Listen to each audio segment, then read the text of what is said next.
کریں گے, سی پیک کی حفاظت ہم کریں گے. بھائی آپ مجھ سے تو بیٹھے, مجھے اعتماد تو دیں. سی پیک میرے بغیر اب سی پیک کیسے, آپ بندوق سے سی پیک کی حفاظت کریں گے, آپ گولی سے سی پیک کی حفاظت کریں گے؟ نہیں, جب تک وہاں کے لوگوں کو, وہاں کے نمائندوں, میں حقیقی نمائندہ ہوں وہاں, کوئی اسٹیبلشمنٹ نے کوئی ٹپا ماری کے ذریعے میں نہیں آیا, میں وہاں کا منتخب نمائندہ ہوں, عوام کے دلوں کا, ماہگیروں کا نمائندہ ہوں, حقیقی نمائندہ ہوں گوادر کا. ٹھیک ہے, کوئی پیسہ دولت میرے پاس نہیں ہے, کوئی 1 روپے میں نے خرچ نہیں کیا اپنے الیکشن, وہاں کا حقیقی نمائندہ ہوں, وہاں کے لوگوں کے مسئلہ میں جانتا ہوں. مجھ سے میرا سوال ہے قائد ایوان سے, اتنا بڑا ایکشن آپ نے گوادر میں کیا, 3 لاشیں بے گناہ گر گئے, کرفیو نافذ کر لیا, روڈ بند کر دیے, موبائل نیٹ ورک بند کر دیے, مجھ سے پوچھا, مجھے مشورہ کی. پوائنٹ آ گیا مولوی تو صاحب. اس لیے میں کہتا ہوں یہ جو جتنے ساتھیوں نے بات کی, جتنے لاپتہ افراد ہیں ان کو بازیاب کیا جائے. بلوچستان کا سب سے بڑا مسئلہ ہے, کیونکہ لاپتہ افراد کا ایسا حساس مسئلہ ہے, میں اس کو بھی اپنے سیاست کے لیے استعمال کر سکتا ہوں.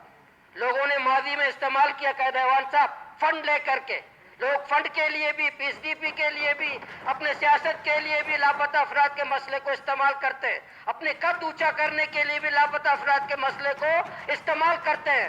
تو کیوں نہ اس مسئلے کو حل کیا جائے, کیوں نہ اس مسئلے کو سرے سے حل ہی کر دیں. ہم قاتل کے ساتھ نہیں ہیں, ہم دہشت گرد کے ساتھ نہیں ہیں, جو بلوچستان کی آزادی کے ہم قائل نہیں ہیں, پرامن جدوجہد کرنے والے ہیں. ہم پاکستان کے ساتھ جدوجہد کرنے والے, ہم آئین کے ساتھ, لیکن طاقت کی بنیاد پر. اور یہ لاپتہ افراد کو قائد ایوان صاحب اگر حل کر دیں تو مجھے بھی سیاست کا موقع نہیں ملے گا. کس کو پی ایس ڈی, پچھلی دفعہ کسی نے لاپتہ افراد پہ 10 ارب روپے لیے, لوگوں نے اس پر 10 ارب روپے لیے. اس مسئلے کو یہ قائد ایوان صاحب اگر ہم حل کر دیں تو یہ لاپتہ افراد کے مسئلے کو, اگر ہماری ماں, اسپیکر صاحب آپ کی بھی ماں ہے, میری بھی ماں ہے, ہم سب کی ماں ہے, اس ماں کا جو بچہ لاپتہ ہے اس کا پاکستان وہی ہے, اس ماں کا پاکستان اس کا بچہ ہے, اس بیٹے کا پاکستان اس کا ابو ہے. آپ لاکھ اس کو کہیں کہ پاکستان زندہ باد کا نعرہ لگائے, اس کا بیٹا غائب ہے, اس کا پاکستان وہی ہے جو غائب ہے, وہی پاکستان ہے جو اس کا غائب ہے, اس کو واپس دلا دو. آپ نے اس کا پاکستان دلا دیا, اس کا ابو اس کو دلا دو, اس کا بیٹا اس کا دلا دو, اس کا پاکستان وہی ہے.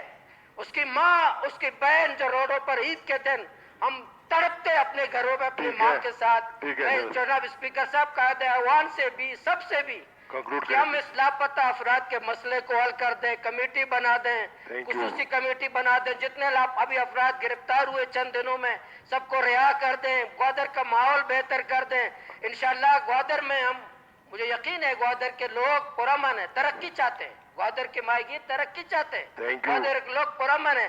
میں یہ طاقت کے استعمال کی, یہ کنٹینر والی جو پالیسی ہے, جو موبائل نیٹ ورک بند کرنے والی پالیسی ہے, اس کی میں مذمت کرتا ہوں. اور جو پیپلز پارٹی کی جو حکومت ہے جو جمہوری روایات کی بات کر رہی ہیں, تو جمہوری روایات ہی ہیں, جس کو جلسہ کرنا ہے جلسہ کریں. اور یہ جو آکی والا ہے, اس پہ آخری بات کرتا ہوں, آکی والا جو نوٹیفیکیشن ہے میں اس کی تائید کرتا ہوں, لیکن ایک شرط کے ساتھ. قائد ایوان صاحب,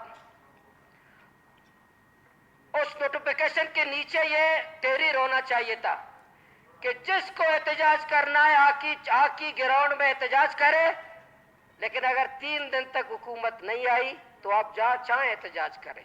اس کے نیچے یہ تحریر ہونا چاہیے تھا تاکہ لوگوں کو پتہ چلتا, اور حکومت بھی سنجیدہ ہوتا. حکومت اس لیے نہیں کہ لوگ سالوں سال گراؤنڈ میں بیٹھے اور آپ مزے کرتے رہے, تو اس لیے یہ نیچے ہونا چاہیے تھا کہ اگر 3 دن تک ہم نہیں آئے تو آپ کو اختیار ہے کہ آپ ریڈ زون آ جائے, وزیر اعلیٰ صاحب کے پاس آ جائے. یہ میری پوائنٹ تھی, اور آپ سے گزارش ہے کہ آئندہ بھی اسی طرح آپ ہمیں عزت دیں گے, طنز نہیں کریں گے, عزت دیں گے, موقع دیں گے, اور انشاءاللہ آپ کی ہم بھی احترام کرتے ہیں, آپ بھی پورا ایوان کو احترام کے ساتھ چلائیں. بہت شکریہ.